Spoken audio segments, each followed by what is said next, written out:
Entonces vamos a la palabra del Señor en este día. Voy a estar hablando algunos sermones sobre la vida de Dios. Esta palabra que el Señor me dio esta semana, por lo menos en el griego, porque en el español o en el inglés usamos una palabra para vida, ¿no? Usamos vida para todo, y life sería en inglés, ¿no? Se usa una palabra, pero en el griego encontramos tres diferentes palabras. Tú cuando la lees en la Biblia dice vida, porque está traducida al español, pero cuando vas al griego encuentras tres diferentes palabras para la palabra vida. Entonces quería un poquito hacer un poco la diferencia sobre estos tres tipos de palabra vida en el griego, en el Nuevo Testamento, hablando en este día de que Jesús vino a darnos vida, amén. Él vino a traer vida y vida en abundancia, dice la palabra de Dios, ¿no? Entonces, la Navidad es vida, pero no es vida para vivirla así, como hoy se dice, hay que vivir la vida y explotar la vida. No, ese tipo de vida no es el que vino a traer el Señor, sino una vida espiritual, con contenido espiritual que es para vida eterna. Amén. Entonces, cuando vamos a la palabra del Señor encontramos tres diferentes, como dije, palabras en griego. Una es bios, otra es psuke o psique y la otra es zoe. Zoe es la vida de Dios. Por ahí lo escuché o lo leyó en algún lado. Zoe, hay ministerios o iglesias que se llaman Zoe, con Z. Significa la vida de Dios. Y hay una diferencia, y quiero que hoy veamos la diferencia. Cuando vamos al Evangelio de Juan, capítulo 6, versículos 47 al 51. ¿Qué dice allí la palabra del Señor? De cierto os digo, el que cree en mí, dice Jesús, tiene vida eterna. Ahí está Zoe, vida eterna. Dice él, yo soy el pan de vida. Vuestros padres comieron el maná en el desierto y murieron. Este es el pan que desciende del cielo, para el que come de él no muera. Yo soy el pan vivo, ahí otra vez, hermanos, que descendió del cielo. Si alguno comiere de este pan, vivirá para siempre. Y el pan que yo daré es mi carne, la cual yo daré por la vida del mundo. ¡Wow! Acá está hablando de Zoe, ¿no? La vida eterna, la vida de Dios. O sea, tenemos, como dije, bios, psuke y Zoe. O sea, tienen tres características diferentes. Una que es la bios, que es la natural. Ahora vamos a ver un poquito de qué se trata, ya nos damos cuenta, ¿no? De ahí viene la palabra biología. ¿A cuántos le iba bien en biología? Cuando estudiaban. A mí no me iba bien en biología. No me gustaba, pero tiene que ver con la vida biológica, ¿no? Con la vida natural. Luego tenemos la palabra psuke, que tiene que ver con la vida emocional, con las emociones, con la parte emotiva de la persona. Y luego viene Zoe, como digo, la vida de Dios. Entonces, Jesús entregó su vida por nosotros. Es interesante cuando leemos la palabra del Señor y cuando profundizamos en la palabra del Señor, nos damos cuenta que el verbo se hizo carne, dice ahí, ¿no? La palabra del Señor. El verbo se hizo carne, o sea, Dios se hizo hombre. Se modificó una parte, hermano, de Dios. Porque Dios no era hombre, se hizo hombre para morir por nosotros. Una parte de Dios fue entregada, que es la parte biológica, la parte de lo que sería el cuerpo de Jesús. Una parte de Dios, miren lo que les voy a decir. Una parte de Dios murió por nosotros. No es que Dios está muerto, Dios está vivo. Él vive por los siglos de los siglos. Pero una parte fue entregada. Una parte fue entregada para que nosotros tengamos vida. La Biblia dice que estuvo el Señor 3 días, ¿no? Luchando allí en las profundidades de los abismos. Y dice que fue encontrado inocente y fue resucitado por el poder del Espíritu Santo. Una parte fue entregada. ¿Por qué una parte fue entregada? Porque el hombre, cuando fue creado perfecto, y el hombre no tenía necesidad no había desobedecido, había sido creado perfecto, tenía todo. Entonces Dios le dijo, mira, tú puedes degustar de todo menos de ese árbol, menos el día que degustes de eso vas a morir. Entonces no sabemos cuánto tiempo pasó hasta que el hombre fue tentado por el enemigo, ¿no? Así el hombre y la mujer fueron tentados y degustó de algo que vino como una mentira, ¿no? Fue una mentira que le dijo, no vas a morir, le dijo Satanás, ¿no? El día que, ¿cómo vas a ser como Dios? Esa es la mentira más grande que le pudo entregar el enemigo, y él dijo, quiero ser como Dios. Pero no se dio cuenta que era creado el hombre. Y cuando degustó de eso, una parte espiritual de él murió. La parte espiritual, que es la que es clave, ¿no? Yo hablaba esta semana con mi hija más grande sobre el nuevo nacimiento. Estábamos allí estudiando un poquito y viendo la clave, lo importante que es, aparte compartir esto y predicar esto, porque es importante. Si no hay un vacío, o sea, a nivel biológico, a nivel emocional estamos vivos, sentimos, comemos, vivimos, lloramos, pero en la parte espiritual es ahí donde Dios tiene que traer vida. Y es un proceso, es un cambio que el Señor trae. Lo que la Biblia habla del nuevo nacimiento.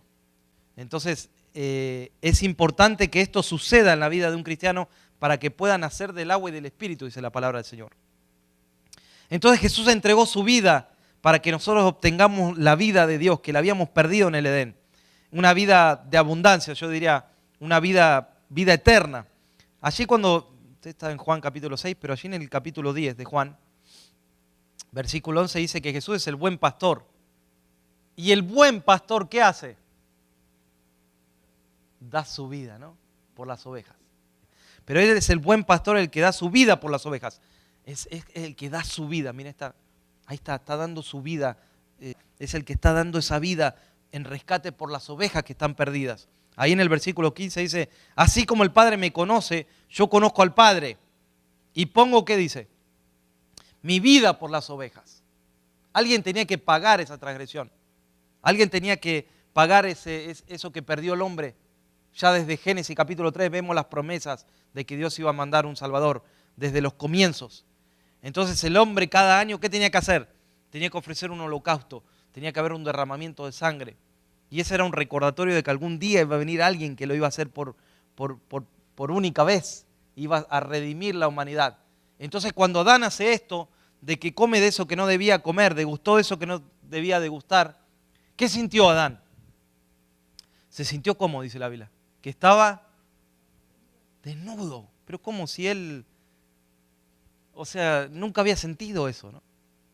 Fíjense qué interesante, sintió que estaba desnudo y se taparon, trataron de cubrir ese error que cometieron, trataron de tapar eso que era lleno de la vida de Dios, eso que era lleno del Zoe, de la vida de Dios, ahora trataron de taparlo con hojas de higuera, con eso mismo de donde habían comido, dijeron de ahí mismo vamos a taparnos, pero cuando Dios se paseó, ¿qué sintieron ellos? Sintieron miedo. Y estaba escondido Adán. ¿Cómo sintió miedo? Si siempre hablaba con Dios. Ahora sintió miedo. Había como una separación entre el hombre y Dios. Sintió miedo, se escondió y Dios le dijo, Adán, ¿dónde estás? Es que cuando sentí tu voz me escondí, tuve miedo. Todo eso es lo que produce el no tener una vida espiritual. Todo eso es lo que produce cuando no tienes la vida de Dios en tu corazón. Sientes pánico, sientes miedos, te sientes desprotegido. El hombre trató de cubrirse, pero la única manera de cubrirse, ¿cuál era? Con la preciosa sangre del Salvador, de nuestro Salvador. Nada más que en ese tiempo todavía no había venido Jesús. Entonces, ¿qué hizo Dios? Dice que el Señor, en Génesis 3:21, y Jehová Dios hizo para el hombre y su mujer túnicas de pieles y los vistió. Miren, ¿qué hizo? ¿Qué estaba haciendo ahí el Señor? Ahí el Señor les estaba mostrando que no era cuestión de cubrirse con hojas, no era cuestión de cubrirse por cubrirse, era cuestión de que necesitaban ser cubiertos por un sacrificio. Tremendo, ¿no? O sea, ahí hubo muerte espiritual y se requería un sacrificio, hermanos, para que eso sea cubierto, pero era cubierto el pecado, no era removido. Pero cuando Juan el Bautista vio venir a Jesús, ¿qué dijo? Él es el Cordero de Dios que quita el pecado. Tenía claro lo que esperaban, ¿eh? Ellos tenían claro que esperaban, no querían cada año ofrecer un sacrificio, ya estaban cansados de hacerlo, porque eso cubría el pecado continuaba. Estaba todavía en el hombre, en la humanidad, sobre el hombre. Pero dijo, Él es el que quita el pecado de la humanidad. Tremendo, es el que estamos esperando. Entonces, ahí está Jesús, ¿no? Empezando su ministerio para redimir a la humanidad. Entonces, fíjense qué tremendo. Adán, el primer Adán. Jesús es llamado el segundo Adán. Cuando vamos a 1 Corintios capítulo 15, les voy a dar un minutito para que lo busquen. 1 Corintios capítulo 15, versículo 21. El apóstol Pablo, escribiendo a los Corintios, comprendió perfectamente el apóstol Pablo el propósito del ministerio, de la obra de nuestro Señor Jesucristo. Por cuanto la muerte entró por un hombre, ¿por quién entró? Por Adán. También por un hombre la resurrección de los muertos. ¡Wow! Versículo 22. Porque así como en Adán todos mueren, también en Cristo todos serán vivificados. ¡Wow! ¡Qué clarísimo! Se puede hacer una serie de este versículo nada más. Porque la muerte entró por un hombre, no solo la muerte natural, porque de ahí el hombre fue en algún sentido, hubo un juicio sobre el hombre, sobre la mujer. Pero fíjese, no solamente esa muerte física, la muerte espiritual entró por un hombre, también por un hombre, por Jesucristo, la resurrección de los muertos. Dice que el Señor descendió a las profundidades para proclamar, para predicar a los espíritus encarcelados, dice 1 Pedro. Ahí estaban esperando un juicio, estaban en un lugar de espera. Pero él dice que también descendió al seno de Abraham, al lugar donde estaban en espera. Y dice que llevó cautiva la cautividad. O sea, todos los que estaban ahí esperando ser juzgados, los llevó al paraíso. Pero todavía hay un grupo de gente que está ahí esperando el juicio. Dice que ahí proclamó, no predicó para salvación, proclamó que Él era el Hijo de Dios, que ni la muerte lo pudo resistir, que Él es el nombre sobre todo nombre. Entonces fíjense qué tremendo. Así como la muerte entró por un hombre, la resurrección de los muertos fue por Jesús. Porque así como en Adán todos mueren, en Cristo serán vivificados. En Adán muere porque en la transgresión mueren. Pero en Cristo se rompió esa transgresión, hermanos. La pared divisoria que nos dividía de Dios fue cortada. Dice que el velo se rasgó en dos. Hablando de que, miren que ese velo pesaba muchísimo. No era, bueno, este pesa, pero no era como este, era todavía bastante ancho, difícil de cortar. Pero dice que el velo se rasgó en dos, de arriba hacia abajo, para que no crean que fue por el terremoto. Ven que la gente dice, el velo se rasgó porque hubo un terremoto. Entonces, como hubo un terremoto en ese momento, el velo se cortó. Sí, pero de arriba hacia abajo se corta por el terremoto. Parece que se corta de abajo hacia arriba. Entonces, para aclararnos de que fue Dios el que cortó, hermanos, la pared divisoria, para que todos puedan entrar a la presencia del Señor. Porque ahora vino a traernos vida al Señor, y vida en abundancia. Entonces, esta vida bios es la vida biológica, natural, la vida de los seres humanos, animales, plantas, de los seres vivos, que nacen y mueren. Es esta vida que está relacionada con satisfacer las necesidades físicas. Claro, tenemos necesidades físicas, no es malo, pero es otro tipo de vida. Y fíjate que no podemos satisfacer todas nuestras necesidades. Leímos el domingo pasado que el apóstol Pablo dijo, todo me es lícito, ¿no? Pero no todo me conviene. ¿No? Hoy estamos en la era donde se quiere satisfacer como que todo, que no cueste, ¿no? Si cuesta no lo hago, ¿no? No está el sacrificio ahí para las cosas del Señor. Y yo pensaba en esto y pensaba en la ofrenda de la viuda. En Marcos 12, ahí está la ofrenda de la viuda. La pobre, dice, viuda echó más que todos los que habían echado en el arca. Porque todos han echado de lo que les sobra, pero esta de su pobreza echó todo lo que tenía, todo su sustento. Ahí está hablando de, no solamente, no quiero hablar de la ofrenda en este momento, no quiero hablar del dinero, quiero hablar de la actitud de esta mujer. No estuvo pensando en las cosas naturales cuando dio, porque si no, no hubiera dado. Pero si está pensando en que, no tengo, o cómo voy a hacer, o en los afanes, o en los miedos, esa mujer dio algo de lo que le dolió, y mucho. Me acuerdo que cuando vinieron nuestros amigos de Adrián y Tessy, Adrián me contaba que un día fue a la iglesia y tenía monedas y era todo lo que tenía para volver a la casa y puso todo lo que tenía pero eran como 20 o 30 centavos. Pero era todo lo que tenía. Y le dijo, Señor, yo te voy a dar todo lo que tengo, pero no sé cómo voy a volver a mi casa. Pero no importa, dijo. Dejó la preocupación, dijo, alguien me va a dar, alguien me va a bendecir. Pero yo esto te lo doy a ti, Señor. O sea, Dios te dio todo, miren qué tremendo. No importa la cantidad, importa la calidad. Es así. Entonces no escatimó si tenía que volver caminando. O sea, es que hay momentos donde uno tiene que hacer eso para el Señor. No importa cómo voy a hacer. Dios ve la actitud, ve el corazón, ¿no? Entonces para la vida había algo más superior y más digno para entregarle al Señor, que no lo podía conseguir naturalmente hablando. Debía ser algo precioso para Dios. O sea, ella no escatimó el valor, pues lo puso a los pies del Señor. Ahí estaba a los pies del Señor María, ¿no? A los pies del Señor, buscando al Señor. Entonces, pero para Marta había otras cosas más importantes que tenían que ver con la vida natural. Ah, pero ¿cómo, María? Vas a estar ahí. Mira todo lo que hay que hacer. Hay que lavar, hay que planchar. Mira, viene Jesús a casa. ¿Cómo vas a andar ahí a los pies? Fíjate donde estás ahí en los pies. Hay que barrer antes de arrodillarse. Mira si el Señor tiene que ir al baño. Hay que ir, vamos a limpiar, vamos a perfumar todo. María dijo, no, mejor estar aquí a los pies. Eso después se puede hacer. O sea, había algo más importante que lo biológico, que lo natural, de estar ahí afanado con las cosas. Había algo más digno. Esta mujer, la viuda, dijo, hay algo más digno que pensar cómo voy a hacer para comer mañana. Wow. Y voy y lo pongo así, lo puso así como escondida, porque imagínate, ahí venía gente bien perfumada, bien con mucho dinero, que ponía de a 100, de a 500. Y esta mujer dijo, voy a tratar de ir, yo me lo imagino, no sé, voy a ir escondidita porque si me ven con las moneditas, por ahí alguien va a pensar mal de mí o se va a burlar de mí. Que no me vea nadie. Pero Jesús la estaba viendo, ¿no? Estaba viendo el corazón y la levantó, hermanos, sin que ella sepa. Entonces, ¿cuáles son los aspectos de esta vida bios? Miren los aspectos. Lo primero que encontramos en la Biblia habla de los placeres de la vida. Lucas 8, versículo 14. Nos habla ahí de la semilla, ¿no? Que es sembrada.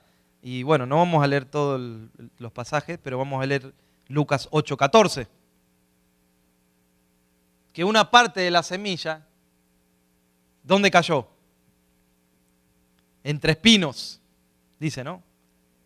Estos son los que oyen la palabra del Señor, pero yéndose, son ahogados. ¿Por qué son ahogados? Miren, por los afanes, ahí está Marta, y las riquezas y los placeres de la vida. Entonces no pueden llevar fruto porque están ahogados. Hay una lucha ahí entre las cosas materiales y las cosas espirituales, y lo material ahoga lo espiritual.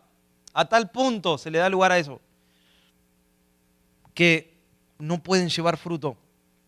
Entonces esa semilla se ahoga, en vez de ser sembrada y dar frutos, se empieza a ahogar. Y cuando la vida natural es influenciada, hermanos, por los placeres, deleites, que hacen que esa palabra se ahogue, dijimos, ¿no? Entonces justamente el problema es que no podemos echar raíces profundas y en consecuencia, a la larga, no podemos dar fruto. No podemos dar fruto para el Señor, los placeres de la vida. La otra cosa que encontramos en la Biblia, que está en Primera de Juan, capítulo 2, versículo 15 al 17, la vanagloria de la vida. Miren esto. Primera de Juan, capítulo 2, versículos 15 al 17. No améis al mundo ni las cosas que están en el mundo. Bueno, aquí se entiende por el sistema, hermanos, porque es hermoso el mundo que Dios creó, ¿no? Y hay que cuidarlo. Si alguno ama al mundo, el amor del Padre no está en él. Porque todo lo que hay en el mundo, los deseos de la carne, ahí está, los deseos de los ojos, la vanagloria de la vida, no provienen del Padre, sino del sistema de este mundo. Y el mundo pasa y sus deseos, pero el que hace la voluntad de Dios permanece para siempre. O sea, tiene vida eterna. Ahí está hablando de la vida también. Entonces, esto surge desde el vacío del ser humano, hermanos. Desde el vacío del hombre sin Dios. Una vida que es afectada, que es controlada, que es manejada por esta vanagloria, podríamos decir soberbia, jactancia, no sé si se usa la palabra fanfarrón en tu país. Eso en mi país se usa, ¿no? Es la fanfarronería, le llaman, ¿no? Cuando alguien se cree más y arrogancia y altivez. Lamentablemente, por nuestro trabajo, nosotros a veces encontramos donde hay más riquezas o más ostentación, o donde hay gente muy rica, se encuentra un ambiente tan vacío, hermanos. Se siente ese vacío donde hay a veces tanto lujo, tanto mármol, tanto de lo mejor de lo mejor.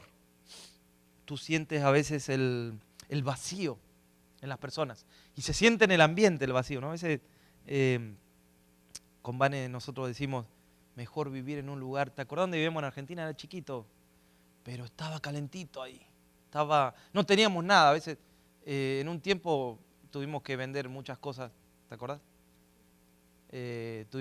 Empezamos a vender el televisor y empezamos a vender lo que teníamos. No importa.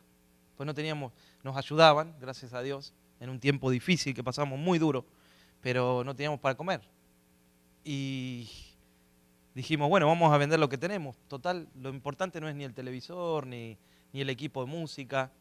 Lo importante somos nosotros, mientras estemos abrazaditos. Lo que sí no vendamos la cama, así por lo menos estamos con Priscilita, que era chiquita, los tres abrazaditos, ahí y para orar.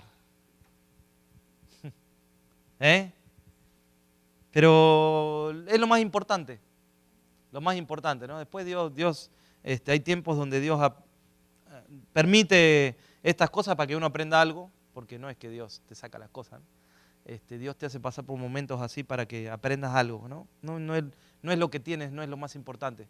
Yo siempre fui una persona así, a mí las cosas materiales me regalan algo y les agradezco, hermanos, pero a mí lo material realmente no me saca una sonrisa, ni una tristeza, obviamente, pero no me llenan, no me llenan lo material, las cosas materiales. Me gustan las cosas espirituales, más un versículo que me compartan o me regalen una Biblia. Me regalaron una Biblia ahora que salió y estoy muy contento. Es una Biblia de estudio que es de la Nueva Reforma, se llama, de una iglesia bautista, de un pastor bautista en Argentina que sacó una Biblia y gloria a Dios, tremenda. Entonces, hay cosas más importantes, hermano. A veces en el lujo hay vacío, hay frialdad. Aunque el aire esté en los mejores aire acondicionados, el mejor calor, se siente un frío a veces que uno dice, quiero terminar rápido e irme de aquí. Pero sin Dios estamos vacíos. Sin Dios no hay vida. No hay propósito. No hay un plan a seguir. Y en esto es afectado, ¿no? Miren, la vanagloria, ¿no? El sistema de este mundo va en contra del sistema de Dios. Porque es así. Justamente la iglesia va en contra del sistema. Y en los últimos tiempos se iba a ver más todavía, ¿no? Y esto es tan sutil que es afectado cuando una persona, ¿qué hace? Cuando una persona no tiene a Dios, se empieza a jactar, ¿no? De sus logros, de las cosas personales. Y esto dicen los profesionales, dicen que genera personas más autosuficientes. Y en los últimos tiempos, ¿qué va a generar? El comezón que dice la Biblia, ¿no? El comezón de oír. O sea, no queremos escuchar la palabra como es. Queremos una palabra distinta. No queremos esa palabra de Dios. Es ese comezón. ¿Por qué? Porque las personas empiezan a vaciar de Dios, lamentablemente. Y así pasó con el pueblo de Israel, por ejemplo, cuando estaban en Egipto. ¿Cómo se volvieron ellos en un momento?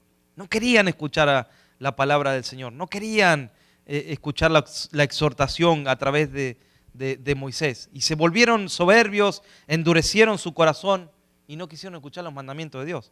Eso está, por ejemplo, Nehemías capítulo 9, versículos 16 al 17, nos habla de lo que estaba pasando ahí. Nehemías capítulo 9, versículos 16 y 17.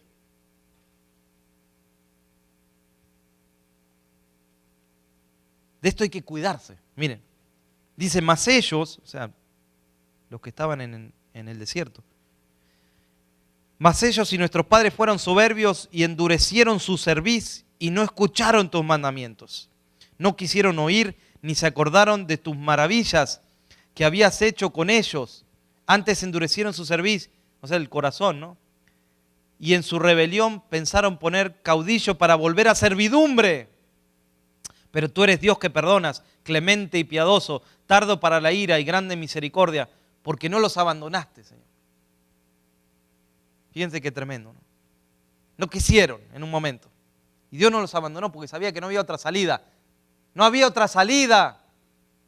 Entonces Dios ve, Dios está mirando, Dios tiene paciencia, tardo para la ira, grande en misericordia, porque sabe que no hay otra salida para el hombre. Entonces por eso está el Señor teniendo misericordia y entonces nos espera y nos mira al Señor y dice, no, todavía están envueltos en eso, vamos a esperar un poquito. Y vuelve el Señor al tiempo y ya uno está quebrado, está buscando al Señor, está llorando en la presencia de Dios. Y Dios dice, ahí está, me está volviendo a buscar mi hijo.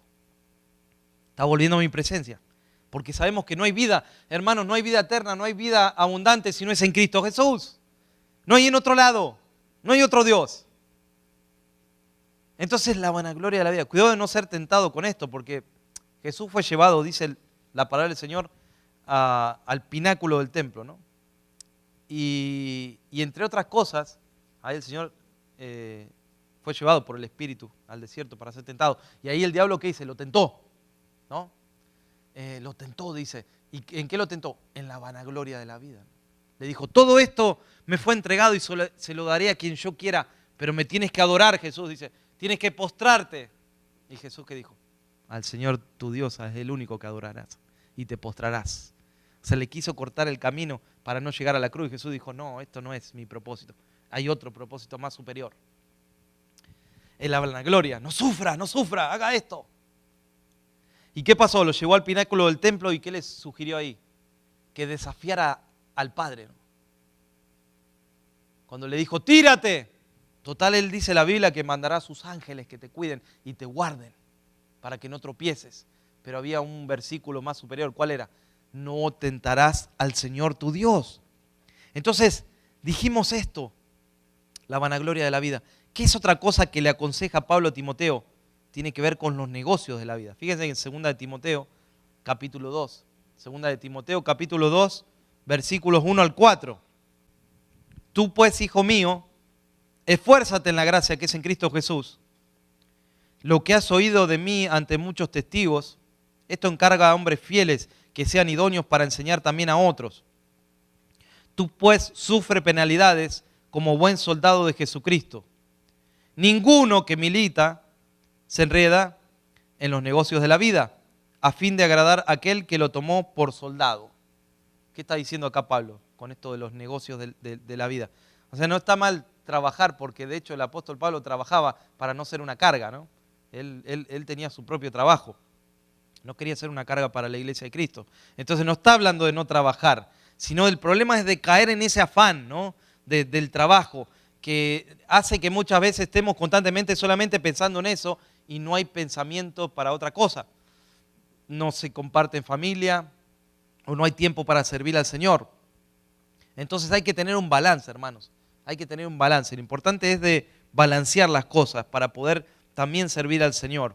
El problema aquí se está dando cuando alguien se enreda. Y hablamos el domingo pasado de desenredarnos, ¿no? Pero fíjense, cuando alguien se enreda, y muchos usan esto para un escape, ¿no? Es decir, bueno, tengo mucho trabajo, entonces no hay tiempo ni para venir a la iglesia. Entonces, ¿qué pasa? Ahí está escapando de algo y está todo el tiempo con eso. Y pone aparte en riesgo su vida. Entonces, ¿qué sucede? Ahí hay como un consumismo, ¿no? Se consume algo. La Biblia habla de esto. Fíjense que cuando el hijo pródigo vuelve, ¿qué es lo que pasó allí? Que le pidió los bienes del padre, o sea, la parte de la herencia. Ya habíamos predicado de esto, ¿no? Prácticamente lo mató al padre, porque le dijo, dame la parte de la herencia que me corresponde. Pero si no había ni muerto el papá, ¿qué herencia le va a dar? Bueno, pero quería la parte. ¿Y qué dice? Que cuando él volvió, ahí en Lucas capítulo 15 habla, cuando él volvió de haberse gastado toda la parte de la herencia, dice que el otro hijo le dijo, pero padre, cuando este vino, porque ni siquiera el nombre le dijo, cuando vino tu hijo, ni siquiera sintió que era el hermano, dijo, cuando vino tu hijo, versículo 30. Lucas 15, 30. Que ha consumido tus bienes. Ahí está, miren. Ha consumido. Todavía que consumió todos tus bienes, porque ni siquiera es la herencia de él, porque él todavía no podía agarrar la herencia. Padre, como él consumió tus bienes encima, dice, matas el becerro más gordo. Sigue consumiendo todavía, mi hermano. Cuidado con esto, ¿no? Porque esto tiene que ver con el consumismo, ¿no? Y consumir, ¿qué? La vida. Porque lo que estaba consumiendo el hijo pródigo no es solamente el dinero. Estaba consumiendo su vida, gastando, malgastando su vida. Porque ahí dice, ha consumido tus bienes con rameras. O sea, estaba malgastando su vida que debía cuidar para el Señor. La estaba malgastando. Y nosotros que estamos alrededor, dijo el hermano, estamos también malgastando. Pero no era así, ¿no? Porque el Padre tuvo una buena actitud allí. Menos mal que el Padre Celestial tiene una buena actitud, hermanos. Porque a veces por los hermanos estos... ¿No ves, Padre, que sigue consumiendo? ¿Por qué el becerro más gordo? Agarren uno pobrecito, flaquito, uno que esté lastimadito. Pero no, del becerro más gordo agarraron. Porque el Padre hizo fiesta, hermano, porque había vuelto alguien. Y cuando hay que hacer fiesta, hay que hacer fiesta. Cuando Dios hace fiesta, la hace bien. Porque no escatima el valor. El Señor dice que cuando uno se convierte ahí, hay fiesta en los cielos, ¿no? Hay alegría, hermano, porque uno volvió al camino del Señor. Ahora, sin Cristo, nuestros corazones, ¿cómo están?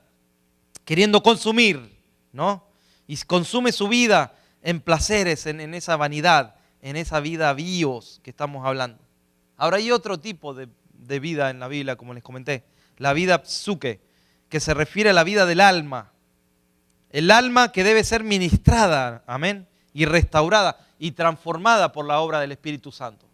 Porque mi alma y tu alma debe ser restaurada, debe ser ministrada por el Señor. Es importantísimo que hablemos de esto.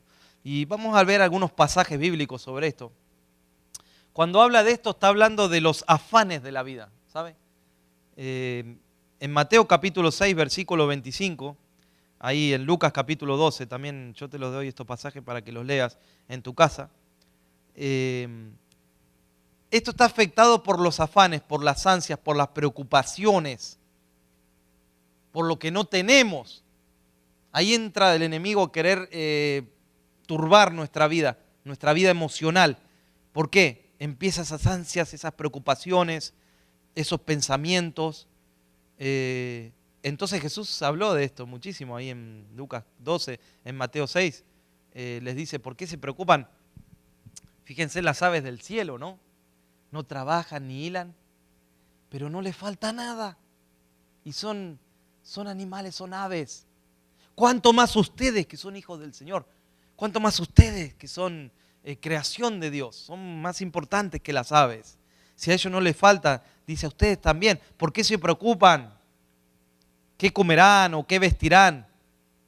Por eso el Señor nos pide ahí que no estemos afanados, ni ansiosos, ni preocupados, ni turbados. Porque ¿no vale más la salvación, hermanos, que lo material? ¿No es más importante el precio que se pagó por tu vida en la cruz? Jesús pagó ese precio. ¿No es más importante eso que estar preocupado? ¿Por qué comeré o por qué beberé o cómo me vestiré? ¿No es el Señor el que provee? ¿No hay un nombre que se llama Jehová Jireh? Que dice que Dios es nuestro proveedor. Dice, ahí está, ¿no? Mateo 6. Mirad las aves del cielo que no siembran, ni ciegan, ni recogen en graneros, pero vuestro Padre Celestial las alimenta. Amén. Me está acordando también este pasaje de Filipenses capítulo 4, versículo 19, que dice, mi Dios pues suplirá todo lo que me falte, conforme a sus riquezas en gloria, en Cristo Jesús. Entonces, a veces el problema se da que solo se busca el bienestar personal, ¿no? Dejando la necesidad de lado. Pero fíjense que qué importante esto de que las cosas a veces tienen que costar, hermanos. Cuán honroso y cuán gratificante es a veces cuando uno sufre por la causa de Cristo, ¿no? Y qué importante que es esto, ¿no? Como les digo, mucha gente dice, no quiero padecer o no quiero sufrir. pero a veces hay que morir. Es parte del plan de Dios. A los deleites o a muchas cosas hay que morir para poder servir al Señor, para poder, o muchas veces te pone el Señor una persona y hay que morir para que esa persona crezca en Cristo, ¿no? Sea alimentada, para que esa persona se desarrolle en el Señor, como un hijo de Dios. Entonces hay que estar ahí, hay que morir muchas veces. Entonces la muerte del creyente es importante, la muerte no literal, la muerte espiritual, en el sentido de que está muy bien vista por el Señor, porque es necesario que Cristo crezca en nosotros. Pero tienes que saber que una vida que es gobernada por las emociones va a ser siempre inconstante, siempre va a ser inconstante. Por eso el vacío del hombre lleva agudas tristezas en las personas, pensamientos destructivos, vida sin propósito, sin meta, sin planes. Y en el cristiano también podemos sufrir muchas veces esas perturbaciones. El alma puede ser perturbada o conmovida a causa de adversidades o cosas que suceden que son permitidas por el Señor, ¿no? Por eso debemos ser alimentados por lo espiritual. ¿Cuál es lo espiritual? ¿Cuál es la vida espiritual? Es la vida Zoe. Como les dije, la vida Zoe. En la Biblia, en la traducción de esta palabra en griego significa la vida de Dios. Por eso el ladrón, hermanos, no vino, dice, sino para hurtar, matar y destruir. Pero yo he venido para que tengan vida. Ahí está Zoe, se traduce, miren. Tengan vida y la tengan en abundancia, dice el Señor. Entonces la vida Zoe es la vida de Dios mismo. Y la máxima expresión de la vida de Dios la vemos en que su Hijo se hizo hombre, habitó entre nosotros. La Biblia dice, y vimos su gloria, ¿no? Gloria como del unigénito del Padre, lleno de gracia y de verdad. Entonces, el Señor había hablado en muchos pasajes en la Biblia que iba a mandar un Salvador, que iba a mandar a alguien que los iba a rescatar. Me gusta este versículo, y yo he venido para que tengan vida y la tengan en abundancia. Porque ese es el plan, el propósito de nuestro Señor Jesucristo es para que nosotros tengamos esa vida que Él tenía, que el hombre había perdido. De hecho, sin Dios no tenemos vida espiritual. Por eso fue enviado Jesús. El hombre no tenía vida. Jesús vino para que podamos nosotros poseer esa vida espiritual de Él. Esta palabra abundancia, para que tengan vida y vida en abundancia, me gusta esta palabra, en el griego es perizón, que dice, significa algo que está excediendo abundantemente, no solamente una vida, algo que excede, algo superior, extraordinario, excepcional, algo más excelente de lo que teníamos. Jesús vino a traer esa vida que es más excelente de la que teníamos. Amén. Entonces, la vida que Jesús nos ofrece es la vida de Dios. Es una vida superior. ¿Cómo recibimos esta vida de Dios? La recibimos por medio del nuevo nacimiento. Ahí cuando se acerca Nicodemo a Jesús y Jesús le dice, Nicodemo, tienes que nacer de nuevo. Se acerca ahí como de noche, ¿no? A hablar con él. Entonces Nicodemo, miren qué sabio, qué hombre sabio, ¿no? ¿Qué le dijo? ¿Cómo hago para volver al vientre de mi madre? Hombre intelectual. No tenía la vida de Dios. Quería, estaba buscando, pero no la tenía, porque si no, no hubiera respondido eso. Es como cuando uno lee la Biblia intelectualmente. Y la lee intelectualmente y no entiende. La lee literal. ¿Por qué? Porque no tiene vida interior para leerla. No comprende. Se lee y dice, ¿qué dice eso? No entiendo. No entiendo nada de la Biblia. No entiendes porque no hay vida espiritual todavía en tu corazón. Pero cuando empieza el Señor a dar vida espiritual, empiezas a entender, a comprender las cosas espirituales. Entonces, ¿qué sucedió? ¿Cómo hago para volver al vientre de mi madre? Quizá Nicodemo pensando, Él es poderoso para que yo vuelva al vientre. Jesús hace milagros, así que por ahí puede ser que me meta de nuevo en el vientre de mi madre. No, Nicodemo, no es así, le dijo. No te estoy hablando de algo literal, te estoy hablando de algo espiritual. Necesitas tener la vida de Dios, Nicodemo. Tienes que nacer del agua y del Espíritu. Tienes que nacer espiritualmente, porque sin Dios no tenemos vida espiritual. No comprendemos lo que se está predicando. No comprendemos la palabra del Señor. Entonces, ¿cómo se recibe la vida Zoe? La recibimos por medio del nuevo nacimiento. Y aquí comienza la obra de regeneración de Dios, que es lo que voy a predicar el domingo que viene. La obra de regeneración. Esa palabra regeneración es tremenda en el griego, es palinginesea, que es un acto de nacer de nuevo, un milagro que se da en la vida de alguien que acepta a Cristo, haciéndolo Dios partícipe de la vida, y no solo de la vida, de la naturaleza divina. Dice la Biblia que Jesús dijo, yo y mi Padre iremos y moraremos en Él, ¿no? O sea, estarían morando en nosotros. Eso es un milagro, Dios morando en nuestros corazones. Este es un acto que lleva al hombre a nacer de nuevo, del agua y del Espíritu. En la epístola de Tito, capítulo 3, versículo 5, dice que Él nos salvó. Y no nos salvó por obras de justicia que nosotros hubiéramos hecho, sino por su misericordia, dice, por el lavamiento de la regeneración y la renovación en el Espíritu Santo. O sea, no somos salvos, está diciendo, porque hicimos algo bueno. Mucha gente dice, yo no maté a nadie, yo fui una buena persona, no le hice nada a nadie, así que me merezco el cielo. Bueno, no, porque no es por obras de justicia que nosotros hubiéramos hecho. Eso dice la palabra del Señor. Tanto la Biblia católica como la Biblia, la misma, es la misma Biblia. No nos salvó por las obras, porque si nos hubiera salvado por las obras, ¿para qué hubiera muerto Jesús? Lo hubiéramos hecho nosotros, por obras. Pero Él vino porque nosotros no podíamos. Sino que lo hizo por su propia misericordia. ¿Y qué dice ahí? Por el lavamiento de la regeneración. Ahí está la palabra regeneración y la renovación. Vino a traernos una regeneración, un cambio, hermanos, una renovación en el Espíritu Santo. Y esto es un suceso, pero a la vez es un proceso. Es un suceso porque sucede instantáneamente, pero también es un proceso porque es un proceso de cambio. Es como la santidad. La santidad es instantánea y es progresiva porque el Señor instantáneamente nos puede limpiar, pero a la vez hay un proceso que el Señor empieza a transformar. Por eso ahí está en Juan capítulo 3, versículo 3 al 6. Ya para terminar les leo este versículo. Y Jesús le respondió, le dijo, de cierto te digo que el que no naciere de nuevo no puede ver el reino de Dios. Ah, ¿cómo es esto? El que no nace de nuevo, miren, no puede ver el reino. O sea, miren qué importante nacer de nuevo. No puede ver el reino de Dios. Entonces Nicodemo le dijo, ¿cómo puede un hombre nacer siendo viejo?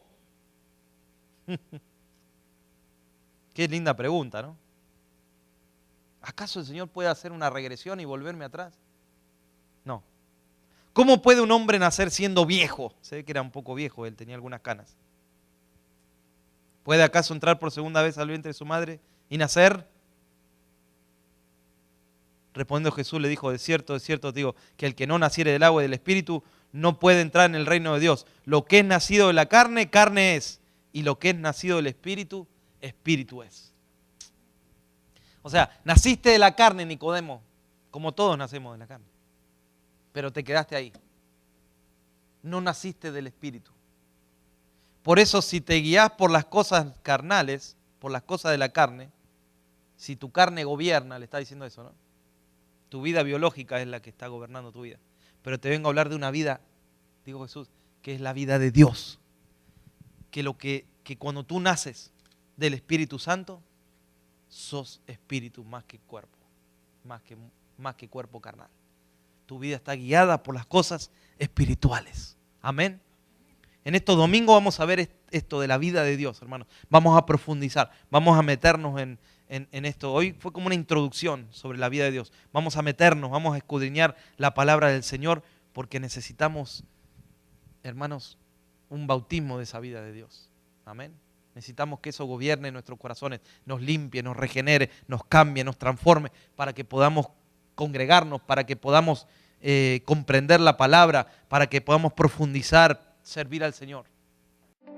Un nuevo mover de Dios ha comenzado en Alabama. Aviva Church, Iglesia Latina. Los pastores Alejandro y Vanessa de Rubens te esperan para bendecir tu vida. Los domingos a las 10:30 am y los miércoles a las 6 pm.